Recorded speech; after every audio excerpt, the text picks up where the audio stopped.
Hi అండి, welcome to Hanvi's kitchen and vlogs. ఈరోజు మన హన్వీస్ కిచెన్లో మనం టిఫిన్ చేసుకోవడానికి ఏమీ లేనప్పుడు ఆలుతో అదేనండి పొటాటో తోటి సింపుల్గా ఈజీగా ఇలా పునుగులు వేసుకోండి, చాలా బాగుంటాయి.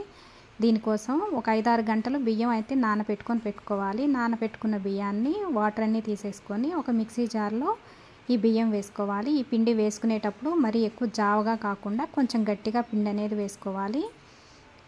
ఇలా కొంచెం గట్టిగా మెత్తగా వేసుకున్న పిండిని ఒక బౌల్లోకి తీసుకుందాము. ఇప్పుడు ఆలూని ఉడకబెట్టేసేసి మ్యాష్ చేసుకుంటే మ్యాష్ చేసుకోవచ్చు, లేదా ఈ విధంగా తురుముకొని మెత్తగా చేసుకోవాలి. ఇలా మెత్తగా చేసుకున్న ఈ ఆలూని కూడా మనం ముందుగా గ్రైండ్ చేసుకున్న పిండిలో వేసేసుకొని ఈ బియ్య పిండి అలాగే ఈ ఆలు కొంచెం సాల్టు జీలకర్ర వేసుకొని మనం మ్యాష్ చేసి వేసుకున్న ఆలు అలాగే బియ్య పిండి బాగా కలిసిపోయే విధంగా కలుపుకోవాలి. ఇలా బాగా కలుపుకున్న తర్వాత ఒక హాఫ్ అన్ అవర్ అయితే పక్కన పెట్టుకోవాలి. ఒక హాఫ్ అన్ అవర్ తర్వాత ఇందులో సన్నగా కట్ చేసుకున్న ఉల్లిపాయలు అలాగే కొత్తిమీర పచ్చిమిర్చి కూడా వేసుకోవాలి. దీంతో పాటు ఒక పావు టీ స్పూను వంట సోడా వేసుకొని ఇదంతా కలిసిపోయే విధంగా మరొకసారి కలుపుకోవాలి. ఉల్లిపాయలు అలాగే పచ్చిమిర్చి కొత్తిమీర కూడా ఈ పిండిలో కలిసిపోయే విధంగా కలుపుకోవాలి.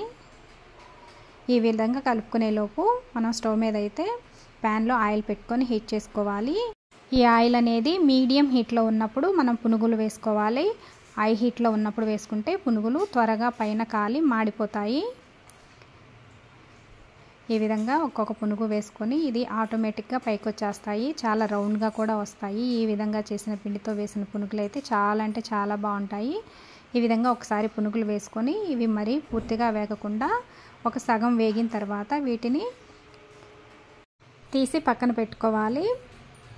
తర్వాత మళ్ళీ పునుగులు వేసి ఇవి కూడా మరీ ఎక్కువ వేగకుండా ఒక హాఫ్ వేగేంత వరకు వేయించుకోవాలి.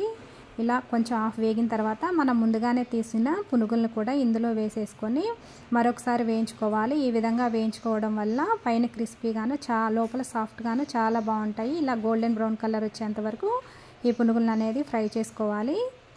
పునుగులు చక్కగా ఫ్రై అయిపోయినాయి కదా, ఇది ఈవినింగ్ స్నాక్ అయినా మార్నింగ్ అయినా చక్కగా చేసుకోవచ్చు. నచ్చిందా? తప్పకుండా ట్రై చేయండి. అలాగే నా ఛానల్ని లైక్ చేయండి, షేర్ చేయండి, సబ్స్క్రైబ్ చేసుకోండి. Thank you for watching.